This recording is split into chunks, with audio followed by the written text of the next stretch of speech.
Good afternoon. Good Sunday afternoon. Okay.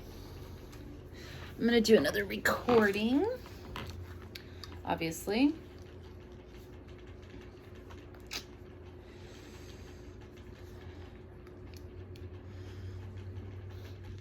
A little bit closer. Okay.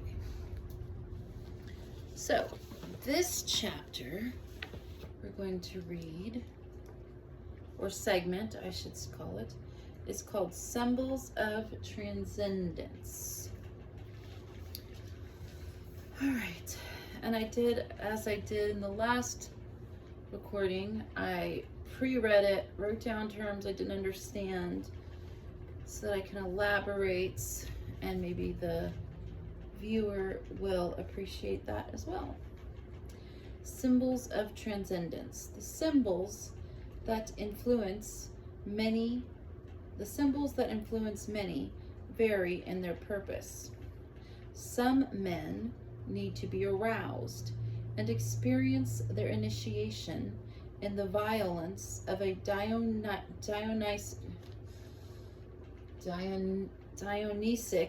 thunder rite. And I wrote down what a Dionysic thunder rite is. Dionysic thunder rite, associated with the Greek god Dionysus, often involving ecstatic and frenzied practices, including the use of drums, torches, and loud music to evoke the power of thunder and earthquake. These rites, also known as Bacchic or Orphic rituals, aimed to induce a state of divine madness, enthusiasmos, which is the Greek word, and it means filled with God or inspired.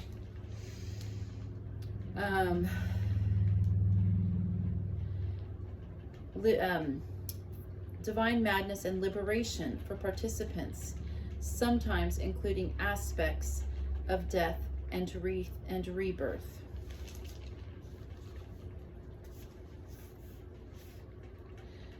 Others need to be subdued, and they are brought to submission in the ordered design of temple precinct or sacred cave. A temple precinct, the area of often enclosed surrounding a temple that is considered sacred and dedicated to religious purposes. It can include various structures, courtyards, and open spaces within its boundaries, all serving as part of the temple complex and its religious activities. So others need to be subdued, and they are brought to submission in the ordered design of temple precinct or sacred cave, suggestive of the Apollonian religion of later Greece. And then the Apollonian religion, in ancient Greek religion, the Apollonian represents order, harmony, and reason. Dionysus embodies chaos, passion, and instinct. Apollo, the god of light, music, and prophecy, embodies the Apollonian, while Dionysus is the god of wine, ecstasy, and revelry. The Apollonian characteristics: order, reason, logic, harmony, structure, clarity, individual form, and restraint, associated with sculpture, architecture, and other forms of art that emphasize form and structure. God Apollo, the sun god, associated with reason and artistic inspiration. Examples: classical Greek statues, rational thought, and disciplined behavior. In essence, Apollonian and Dionysus represent two fundamental conflicting aspects of human nature and experience.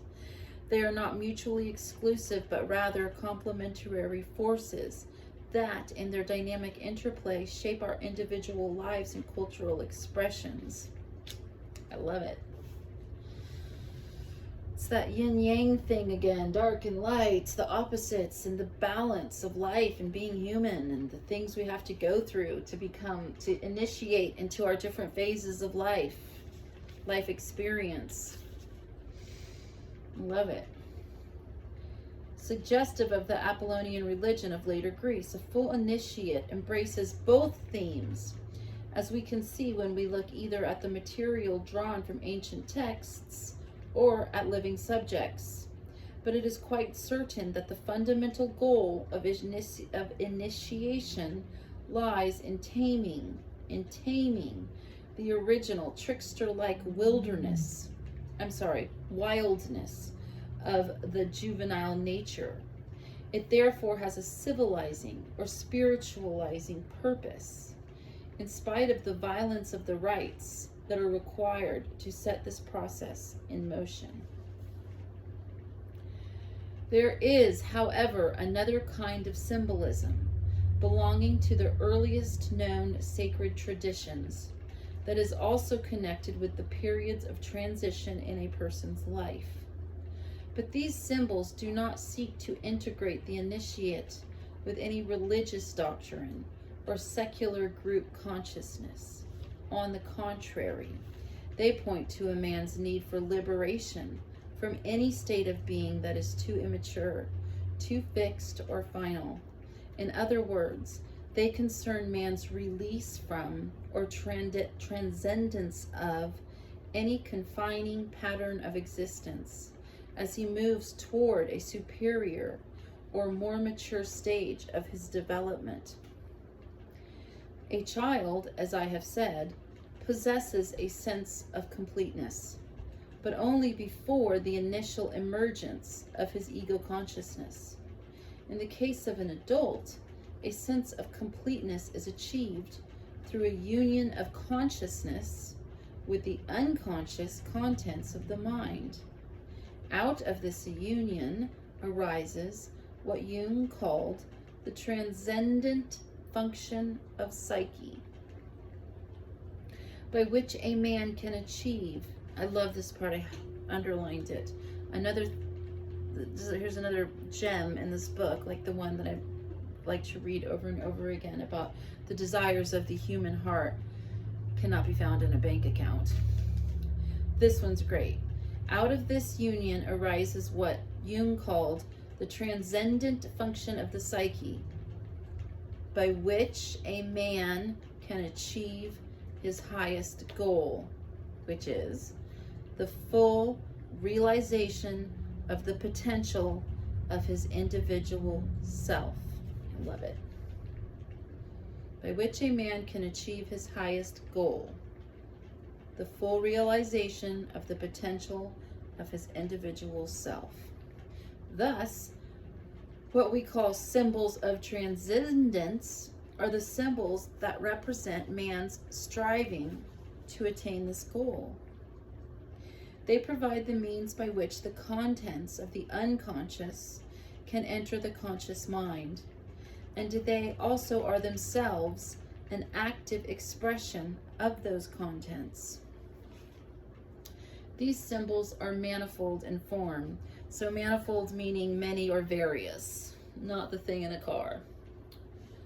Whether we encounter them in history or in the dreams of contemporary men and women who are at a critical stage in their lives, we can see their importance. At the most archaic level of this symbolism, we can meet the trickster theme. But this time, he no longer appears as a lawless would-be hero. He has become the shaman, the medicine man, whose magical practices and flights of intuition stamp him as a primitive master of initiation. His power resides in his supposed ability to leave his body and fly about the universe as a bird. In this case, the bird is the most fitting symbol of transcendence. It represents the peculiar nature of intuition working through a medium, that is, an individual who is capable of obtaining knowledge of distant events, or facts of which he consciously knows nothing, by going into a trance-like state. Evidence of such powers can be found as far back as the Paleolithic period of prehistory. Now, as I said before, I wasn't a good student. I partied, did drugs, and was sexually active. I skipped school. I didn't study. I didn't listen. So I didn't really know any of these terms. So I wrote down Paleolithic. So, Paleolithic period, Old Stone Age, a period in human history defined by the use of stone tools, beginning around 2.6 million years ago, and end 2.6 million years ago, and ending around 10,000 years ago. I don't know when Christ was born, how many years ago. I'm gonna guess the Paleolithic period was before Christ. It's also known as the Pleistocene, or Ice Age, when much of the earth was covered in glaciers. I just brought that up about Christ just because it's a fact. It's interesting to think about. Like, I was reading this Native American book I have. I don't have it in front of me, so I can't tell you the title of it, but it's The Real History of Native Americans. And I was looking at some of the dates, and they were talking about the Native Americans that were in Siberia that went across the land bridge, right? Well, that was during the same period of time that King David was doing his shit over in, was it Rome? Like right before Jesus became a prophet and was stirring up all the freaking troubles over there in Jerusalem and Israel and such. Well, across the Siberian land bridge, there were these natives to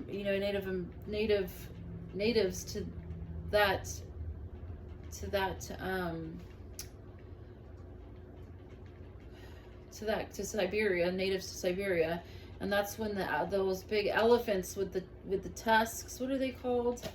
The big furry elephants. Oh, I can't remember what they're called right now.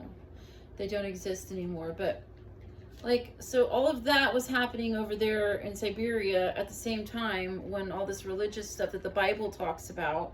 I mean, just how come the Bible never talks about any of that other stuff? Like, how it just make it make sense. That's all I'm trying to say. Make it make sense. Make it all make sense. Because if all this shit was happening all at the same time, how can we be so certain that everything that's said in the Bible is the fundamental truth? I don't know. It seems like a valid question to me. Okay, anyway, let's see here. Okay, sorry, I went on a little tangent. Evidence of such powers can be found as far back as the Paleolithic period of prehistory, as the American scholar Joseph Campbell, my dad's favorite, has pointed out in commenting upon one of the famous cave paintings recently discovered in France at Lascaux cave paintings, which I looked up the images of them. At Lascaux, he writes, there is a shaman depicted lying in a trance wearing a bird mask with a figure of a bird perched on a staff beside him. The shamans of Siberia wear such bird costumes to this day, and many are believed to have been conceived by their mothers from the descent of a bird. The shaman, then, is not only a familiar denizen, which means an inhabitant, but even the favored, I have to look up this word, scion, or descendant or offspring. But even the favored scion of those realms of power that are invisible to our normal waking consciousness, which all may visit briefly in vision, but through which he roams a master. At the highest level of this type of initiatory activity, far from those tricks of the trade by which magic so frequently replaces true spiritual insight, I'm going to read that one again. At the highest level of this type of initiatory activity, far from the tricks of the trade, by which magic so frequently replaces true spiritual insight. Okay, so just because you're throwing dirt in jars and frickin' cursing people and, you know, doing your little witchcrafty craft, it doesn't mean you have true spiritual insight.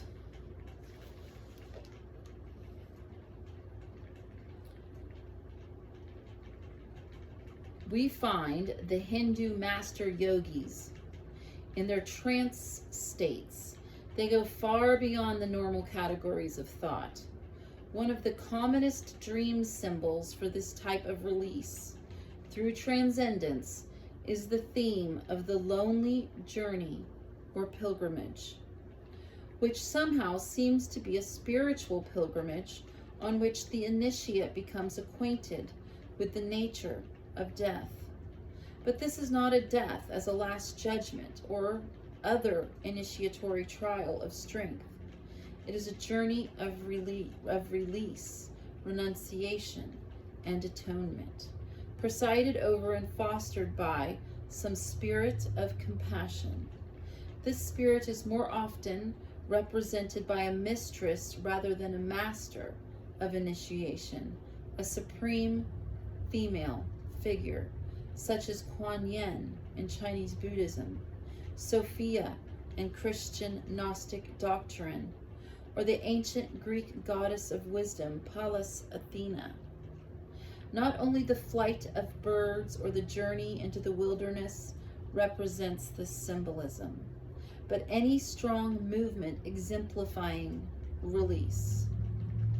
In the first part of life, when one is still attached to the original family or social group, this may be experienced as that moment of initiation at which one must learn to take the decisive steps into life alone.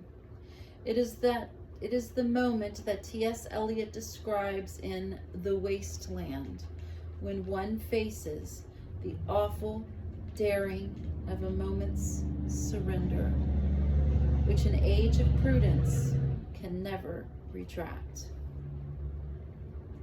At a later period of life, one may not need to break all ties with the symbols of meaningful containment, but nonetheless, one can be filled with that spirit of divine discontent, which forces all free men to face some new discovery or to live their lives in a new way. This change may become especially important in the period between middle age and old age, which is the time in life when so many people are considering what to do in their retirement, whether to work or to play, whether to stay at home or to travel. If their lives have been adventurous, insecure, or full of change, they may long for a settled life and the consolations of religious certainty. But if they have lived chiefly within a social pattern in which they were born, they may desperately need a liberating change. This need may be filled temporarily by a trip around the world or by nothing more than a move to a smaller house. But none of these external changes will serve unless there has been some inner transcendence of old values in creating, not just inventing, creating a new pattern of life. In a case of this latter sort is a woman who had lived in a style of life that she, her family, and friends had long enjoyed because it was so well rooted, culturally nourishing and secure from transitory fashion. She had this dream. I found some strange pieces of wood, not carved, but with natural, beautiful shapes. Someone said, Neanderthal man brought them. Then I saw at a distance these Neanderthal men looking like a dark mass. But I could not see one of them distinctly. I thought I would take back from this a from this place a piece of their wood.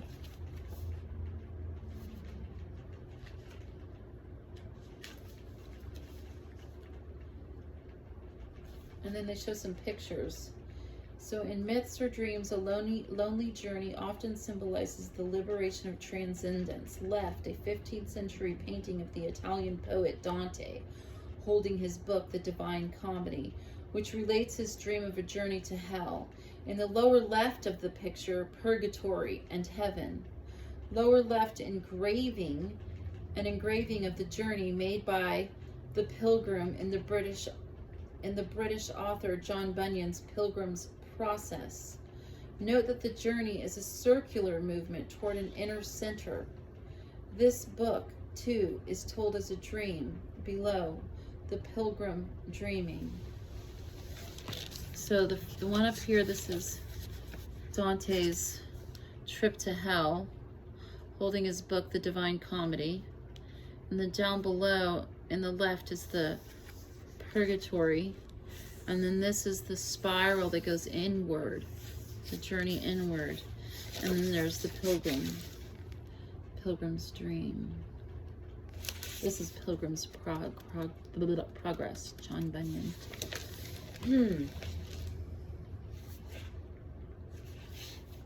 Many people may want some change from a containing pattern of life, but the freedom gained by travel, urged by the Runaway to Sea poster, is no substitute for true inner liberation. And then there's a poster.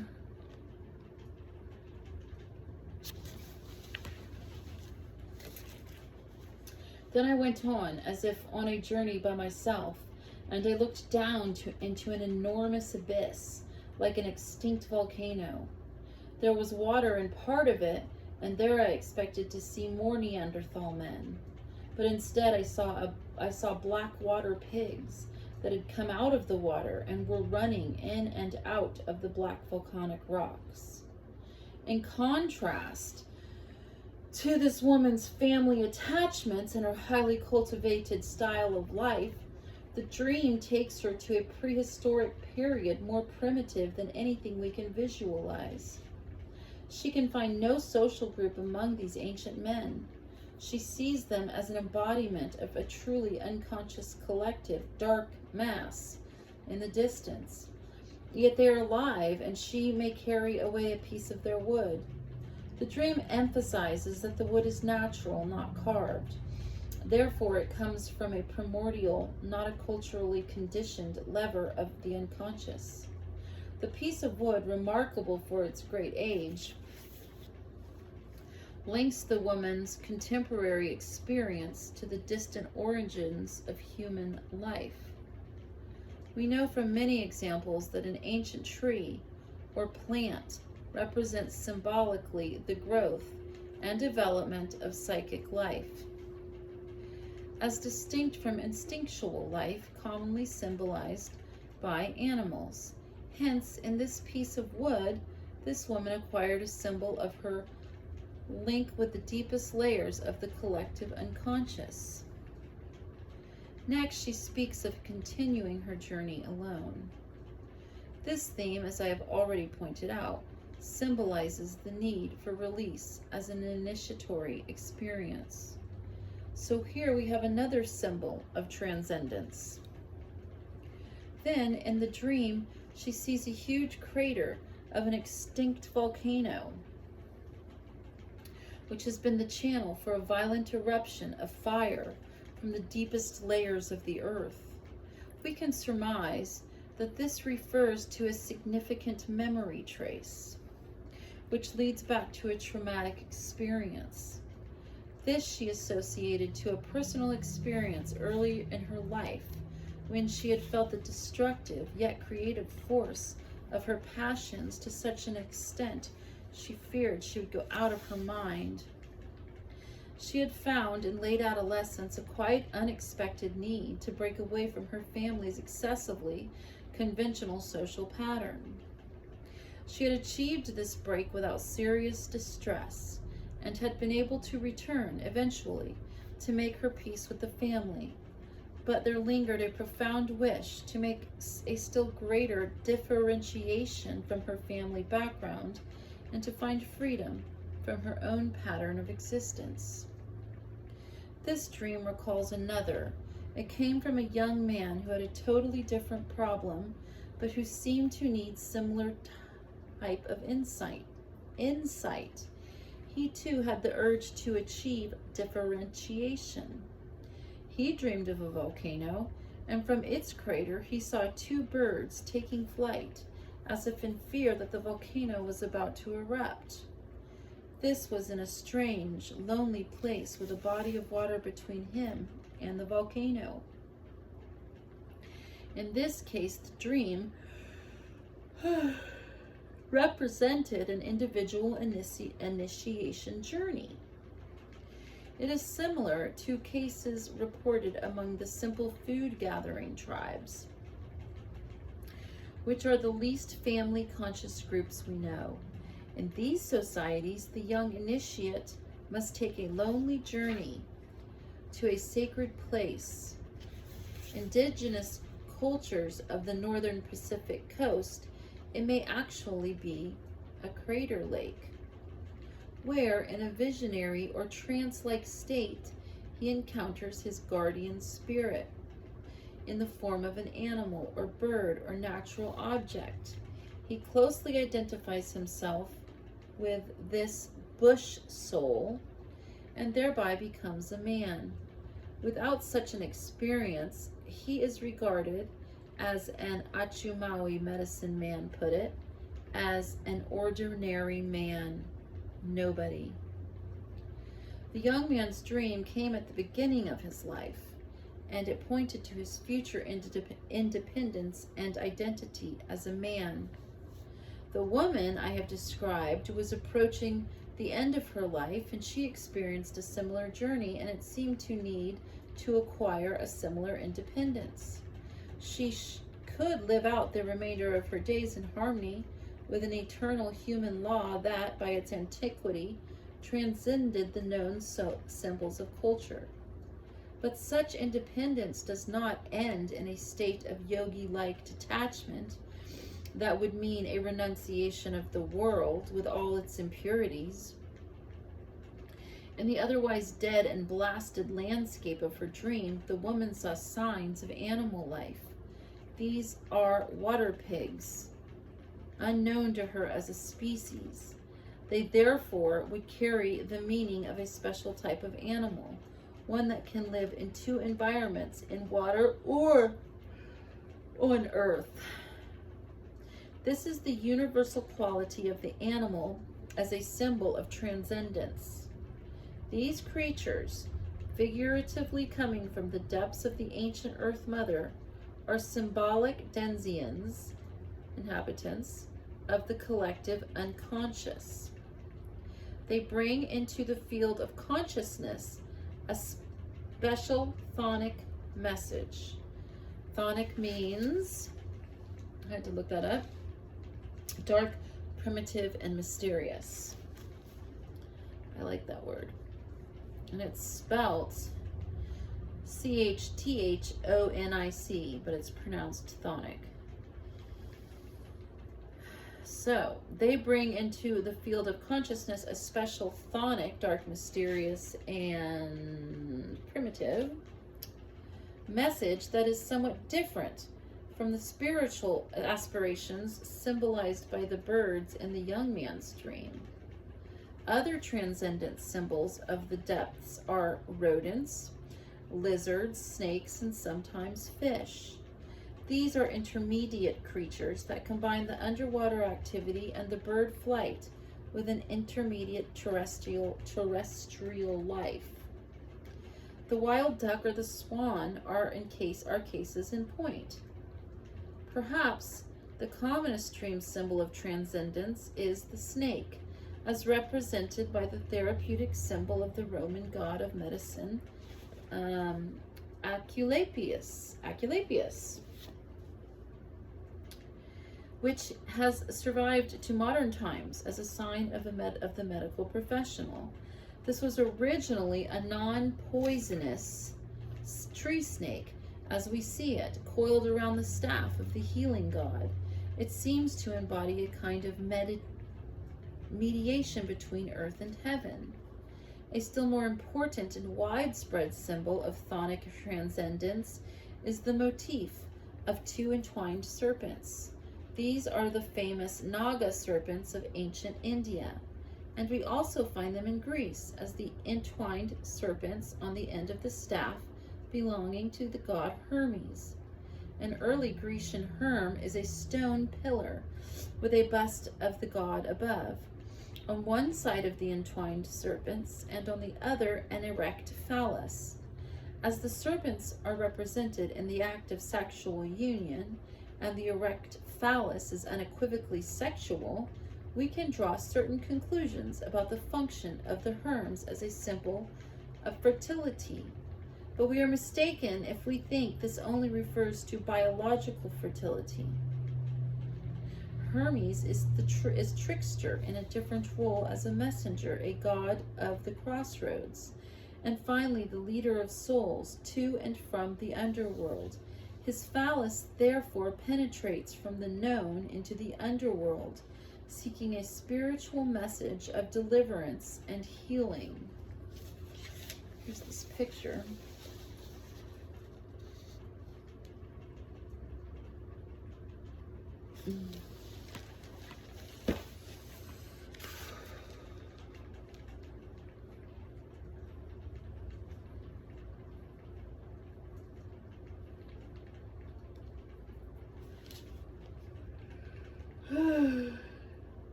Originally in Egypt, Hermes was known as the ibis-headed god Thoth, and therefore was conceived as the bird form of the transcendent principle. Again, in the Olympian period of Greek mythology, Hermes recovered attributes of the bird life to add to his chthonic nature as serpent. His staff acquired wings above the serpents, becoming the caduceus, or winged staff, of Mercury, and the god himself became the flying man, with his winged hat and sandals. Here we see his full power of transcendence, whereby the lower transcendence from the other underworld snake consciousness, passing through the medium of earthly reality, finally attains transcendence to superhuman or transpersonal reality in its winged flight. Such a composite symbol is found in other representations as the winged horse or the winged dragon, or other creatures that abound in the artistic expressions of alchemy, so fully illustrated in Dr. Jung's classic work on the subject. We will follow the innumerable vicissitudes of these symbols in our work with patients. They show what our therapy can expect to achieve when it liberates the deeper psychic content so that they can become part of our conscious equipment for understanding life more effectively. It is not easy for modern man to grasp the significance of the symbols that come down to us from the past or that appear in our dreams. Nor is it easy to see how the ancient conflict between symbols of containment and liberation relates to our own predicament. Yet it becomes easier when we realize it is only the specific forms of these archaic patterns that change, not their psychic meaning. We have been talking of wild birds as symbols of release or liberation, but today we could as well speak of jet planes and space rockets, for they are the physical embodiment of the same transcendent principle, freeing us, at least temporarily, from gravity. In the same way, the ancient symbols of containment, which once gave stability and protection, now appear in modern man's search for economic security and social welfare. Any of us can see, of course, that there is a conflict in our lives between adventure and discipline, or evil and virtue, or freedom and security. But these are only phrases we use to describe an ambivalence that troubles us and to which we never seem able to find an answer. There is an answer. There is a meeting point between containment and liberation. And we can find it in the rites of initiation that I have been discussing. They can make it possible for individuals or whole groups of people to unite the opposing forces within themselves and the opposing forces within themselves, not out there, and you're inside, the opposing forces within us, within each individual, our opposing forces, to unite the opposing forces within themselves and achieve an equilibrium in their lives. But the rites do not offer this opportunity invariably or automatically. They relate to particular phases of life of an individual or of a group, and unless they are properly understood and translated into a new way of life, the moment can pass. Initiation is, essentially, a process that begins with a rite of submission, followed by a period of containment, and then by a further rite of liberation. In this way, every individual can reconcile the conflicting elements of his personality. I'm going to read that again. But the rites do not offer this opportunity invariably or automatically. They relate to the particular phases in the life of an individual or of a group, and unless they are properly understood and translated into a new way of life, the moment can pass. Initiation is essentially a process that begins with a rite of submission, followed by a period of containment, and then by a further rite of liberation. In this way, every individual can reconcile the conflicting elements of his personality. He can strike a balance that makes him truly human and truly the master of himself. So initiation is essentially a process that begins with a rite of submission, followed by a period of containment, and then further rite of liberation. He can strike a balance that makes him truly human and truly the master of himself. I love it.